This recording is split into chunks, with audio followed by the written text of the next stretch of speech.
I'm looking at my computer screen. It's December 23rd, 2008. Christmas is in 2 days. The number on the screen says negative $180 million. Not $180 million in assets. Negative.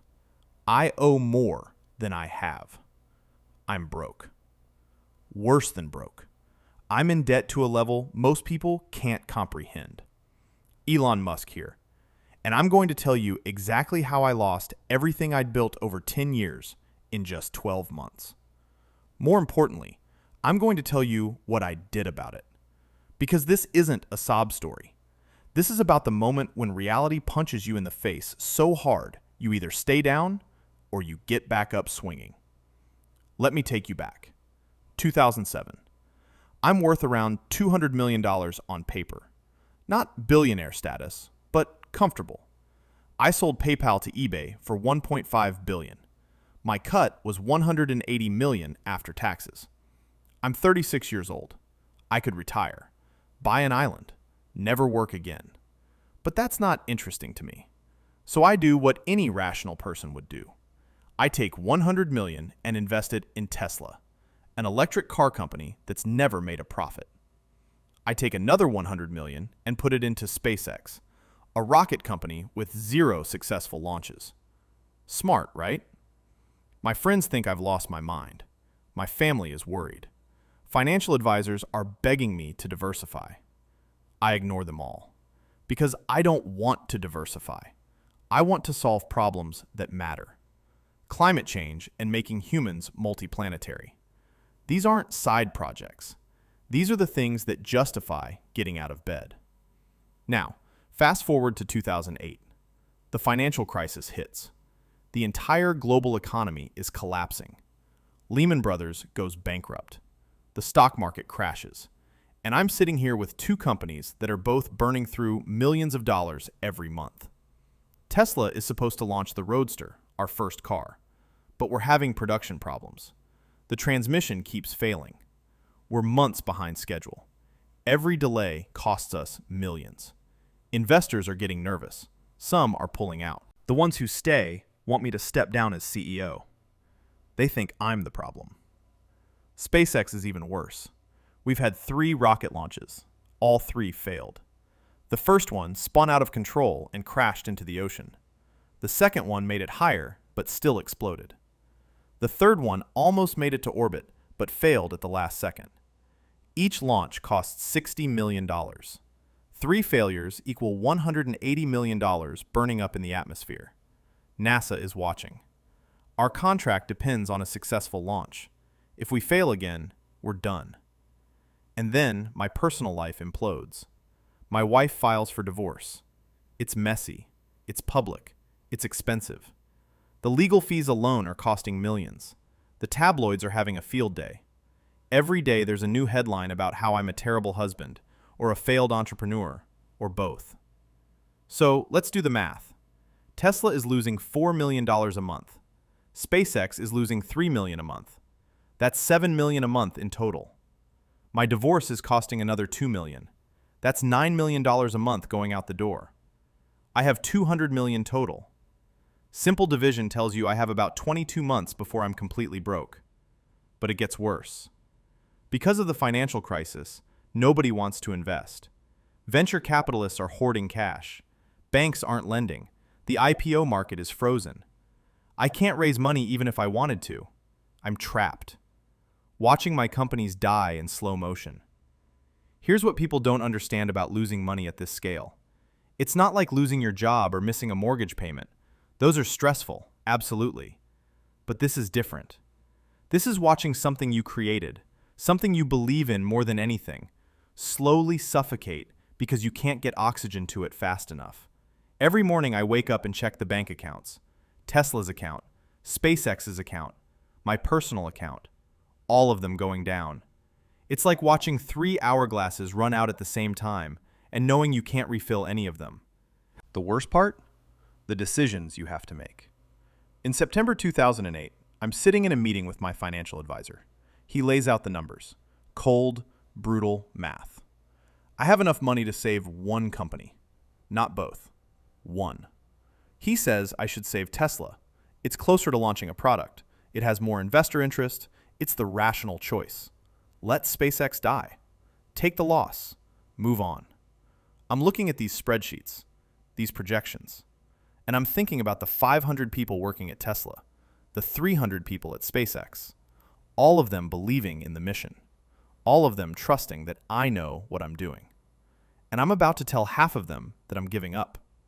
I couldn't do it. I couldn't choose. So I made a different decision.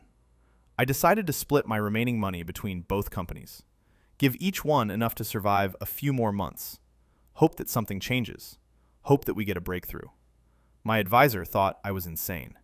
He actually said, "Elon, you're going to lose everything. Both companies will fail.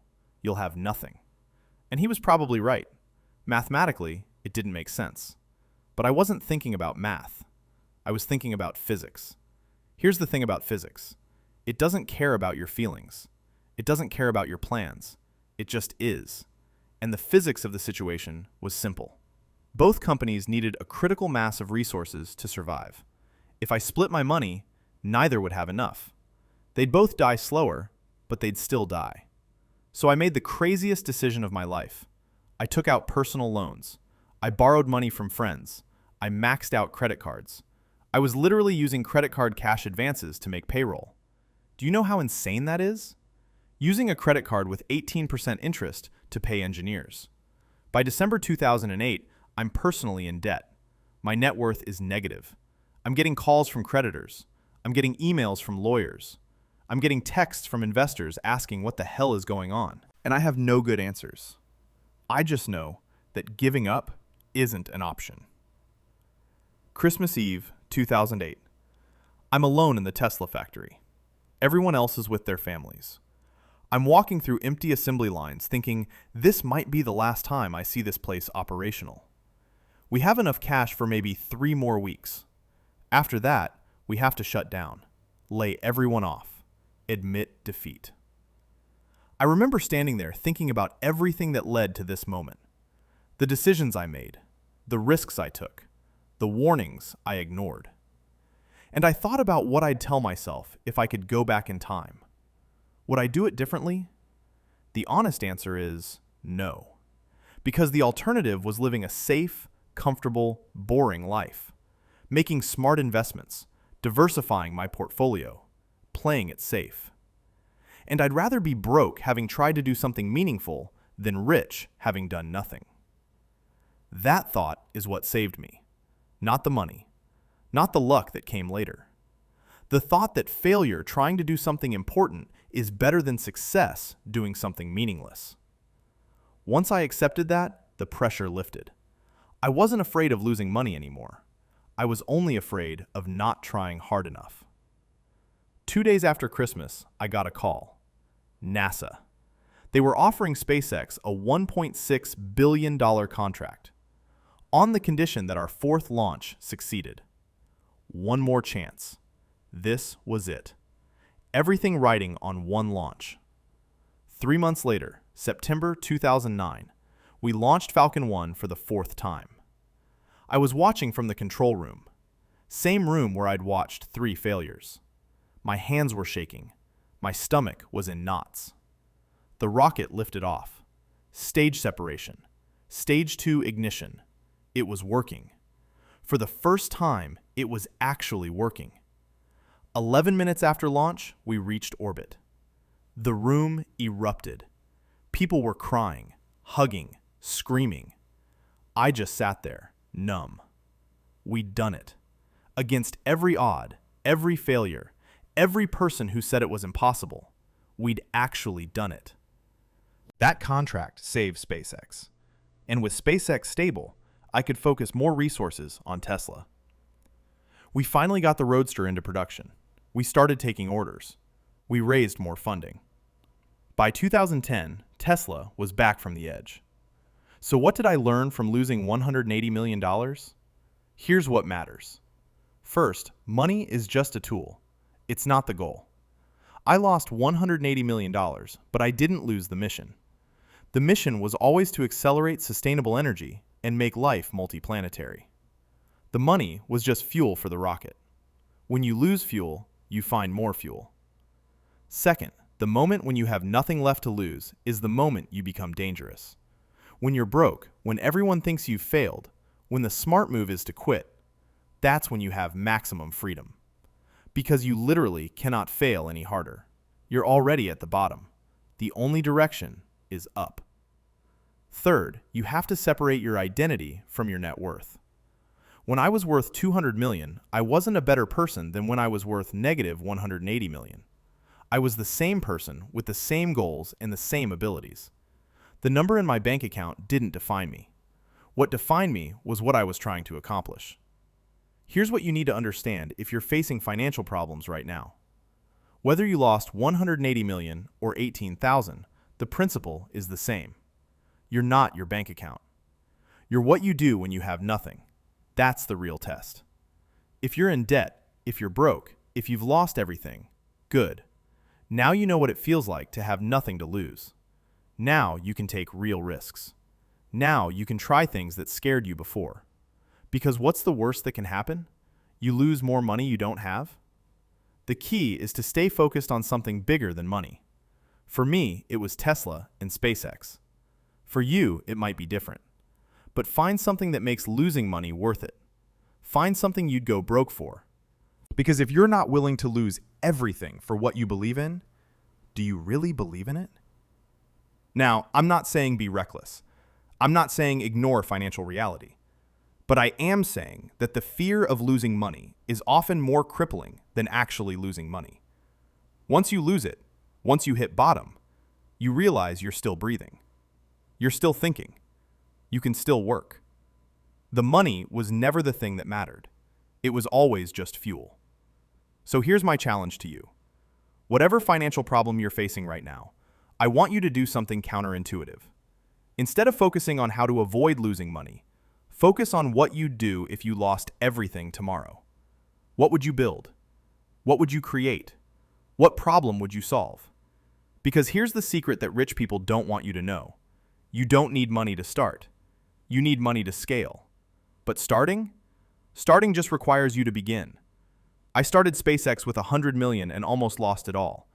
But I could have started it with 10 million, or 1 million, or nothing if I'd been willing to go slower.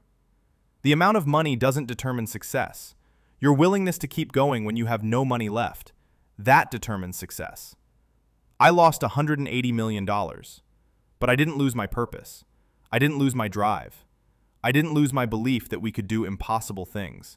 And that's why today, Tesla is worth hundreds of billions.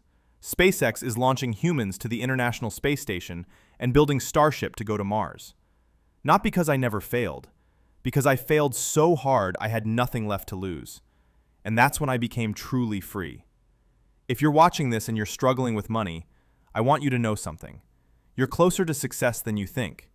Because struggle is the prerequisite for success. Comfort is the enemy. If you're comfortable, you're not pushing hard enough. If you're not at risk of losing everything, you're playing it too safe. Take the risk. Make the bet.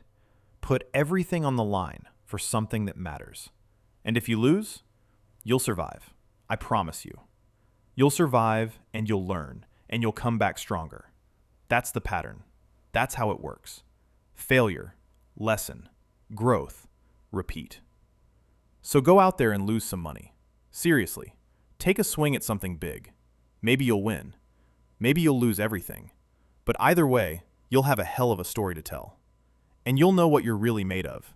Because anyone can succeed when conditions are perfect. But building something when you're broke, that's when you find out who you really are.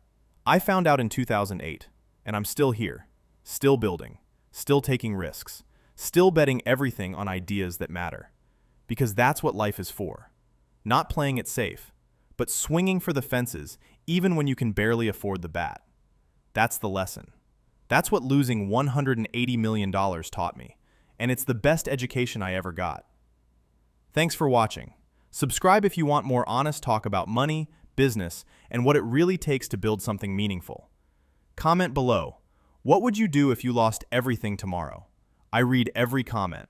See you in the next one.